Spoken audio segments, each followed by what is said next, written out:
जितनी भी माताएं एकादशी का व्रत करती है, बहुत ध्यान से सुनना आज की कथा को। शायद जिंदगी में मिली ना मिली, और ये कथा का रिश्ता तो बहुत ध्यान से सुनना। स्कंद पुराण यहां तक कहती है कि इस कथा के चरित्र को जो श्रवण कर लेता है उसको 26 एकादशी करना भी नहीं पड़ती। इस एकादशी की केवल ये कथा सुनकर ही वो तर जाता है। बहुत ध्यान से सुनना इसको, कथा को। एकादशी के दिन जब आप जल शंकर को चढ़ाने तो रोज ही जाते हैं। जब एकादशी का दिन रहे और शंकर जी के मंदिर में आप जल समर्पित करें तो 3 बार मुख से स्वधा स्वधा स्वधा या स्वधा स्तोत्र का पाठ, जिसमें 12 श्लोक 2-4 हैं। पैसा तो आ रहा है पर घर में टिक नहीं रहा। डॉक्टर में, पुलिस में, एक्सीडेंट आदि में, कहीं गलत जगह पर, व्यसन में अगर पैसा जा रहा है, जुए में, मांसाहार, मदिरा पान, या कहीं आया पैसा आने में कमी नहीं, आ रहा है पर टिक नहीं रहा, रुक नहीं रहा।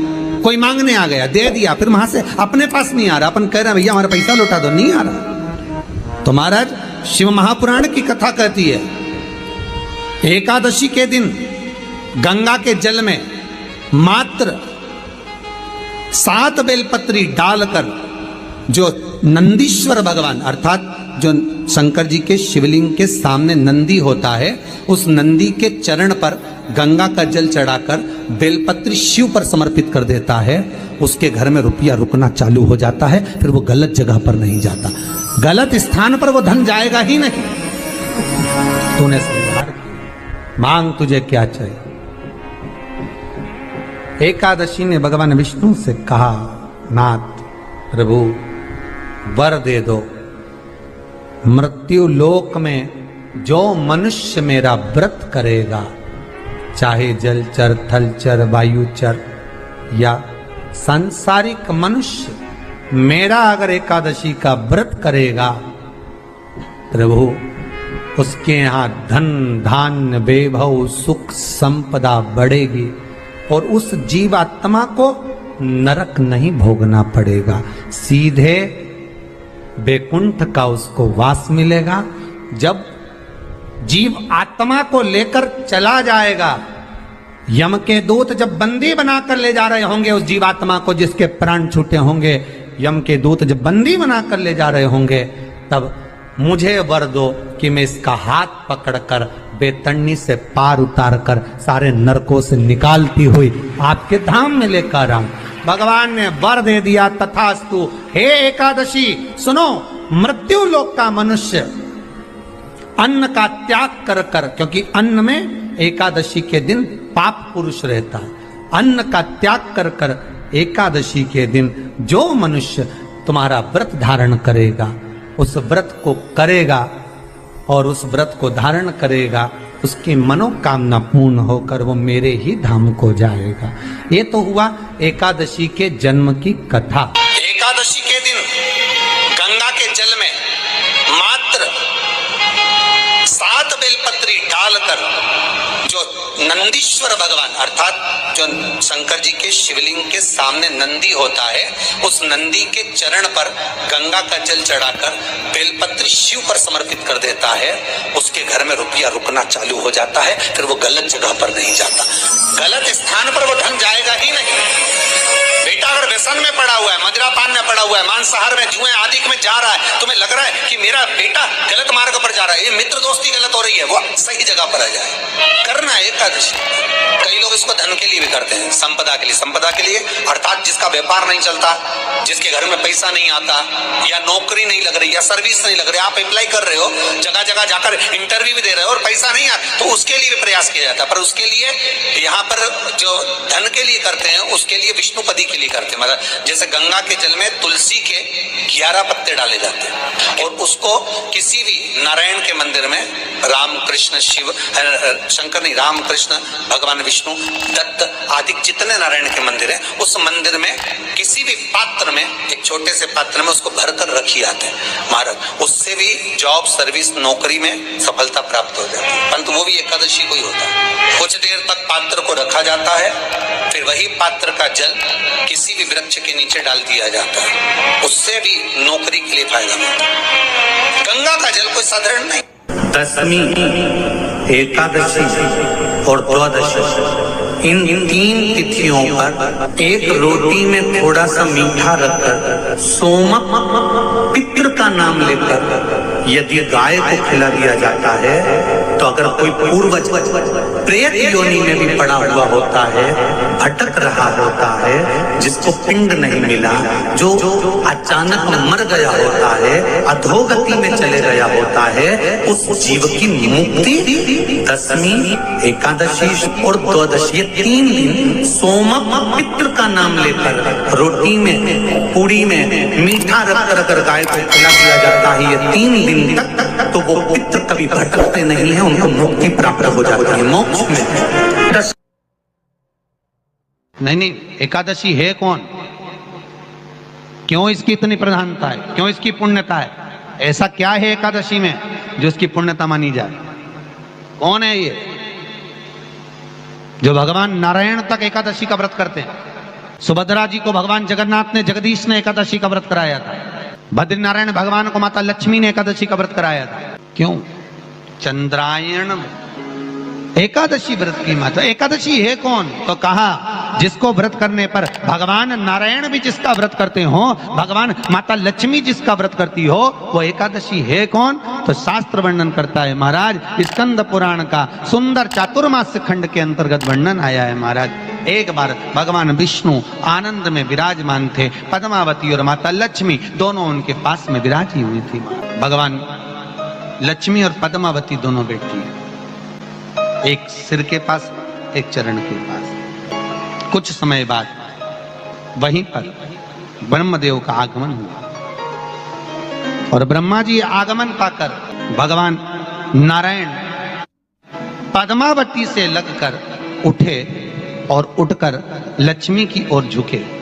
झुकने पर इन तीनों के समागम से भगवान नारायण के हृदय चित्त से एक कन्या प्रकट हो गई। उस कन्या का नाम एका था। क्या नाम था? एका।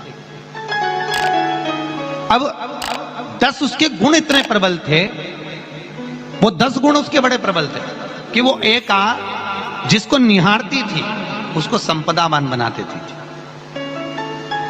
जिसको देख लेती थी उसके जीवन में वो आनंद की अनुभूतियां करा देती थी। एका जिस मार्ग से जाती थी उस मार्ग के द्वार खोल देती थी। एका का पुण्य इतना पुण्य प्रखर।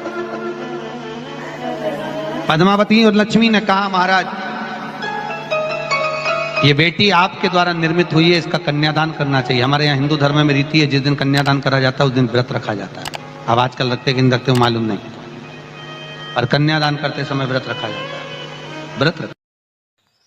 श्री शिवाय नमस्ते।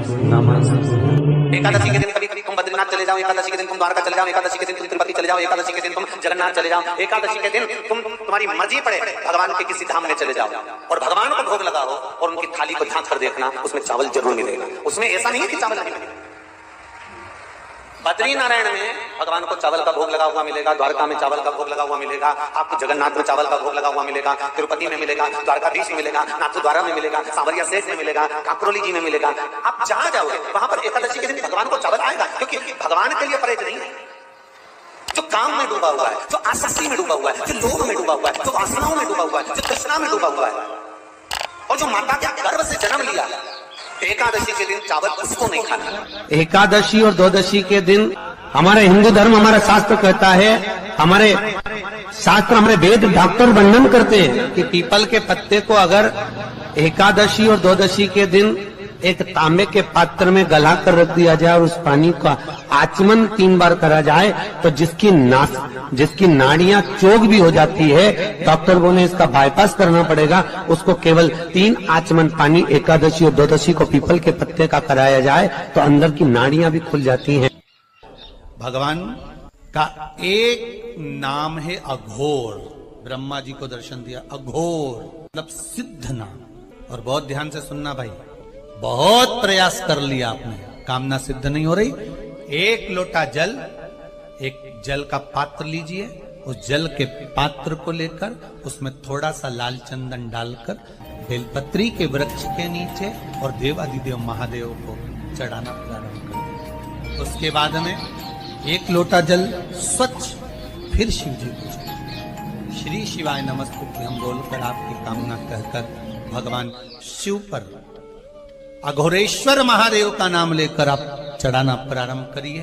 बाबा आपका कार्य 3 महीने के अंदर पूर्ण कर देगा सफल। बेलपत्र होते हैं, उसकी इसको छेद तो करते नहीं है सुई से, बेलपत्र की डंडी को बांधते जाओ 108 बेलपत्र की माला बना लो और माला बनाकर भगवान शंकर के गले में शंकर के शिवलिंग को जो चढ़ा देता है उसकी मनोकामना भगवान शंकर पूरी कर दे। 108 बेलपत्र की माला बनाकर शंकर भगवान को समर्पित करी जाती है। माता लक्ष्मी ने भगवान विष्णु को पाने के लिए तुलसी की माला बनाकर समर्पित करी थी, जैसे सती ने शिव को पाने के लिए, कामना को पूर्ण करने के लिए। शास्त्र कहता है घर के बुजुर्गों को, घर के बड़ों को, जेठ जेठानी हो, सास ससुर हो, घर में जो तुम्हारी उम्र से बड़ा हो, उसको आज पीला फूल या पीली चने की दाल या पीला वस्त्र, कुछ भी पीली सामग्री आज घर के बड़ों को देना चाहिए। क्यों देना चाहिए? तो शिव महापुराण की कथा कहती है कि जो शुक्ल पक्षी की एकादशी के दिन पीली वस्तु का दान दे देता है, घर के किसी ब्राह्मण को देने नहीं जाना, किसी मंदिर में देने नहीं जाना, आपके ही घर में, आपके ही घर के बड़ों को किसी भी पीली चीज का दान कर सकते। फूल हो, मिठाई हो, कोई अनाज हो, कोई वस्त्र हो, पीली वस्तु का दान दे। क्यों होगा? क्या होगा उससे? शिव महापुराण की कथा कहती है उससे जिंदगी में कभी बड़ी बीमारी प्रवेश नहीं करती। सनातन धर्म कहता है बट वृक्ष की पूजन करने वाला, बट वृक्ष के नीचे शिव की आराधना करने वाला, लोम समर्पित कर जल चढ़ाने वाले का जैसे कर्ज मुक्ति होती है, उसी तरह आंवले के वृक्ष के नीचे मात्र ताजा मिष्ठान दूध का बनाकर उस सामग्री को भगवान आंवले के वृक्ष के नीचे पूजन करने से लक्ष्मी और संपदा की वृद्धि होती है। शमी के वृक्ष के नीचे मात्र ओघड़दानी अवधूतेश्वर महादेव के नाम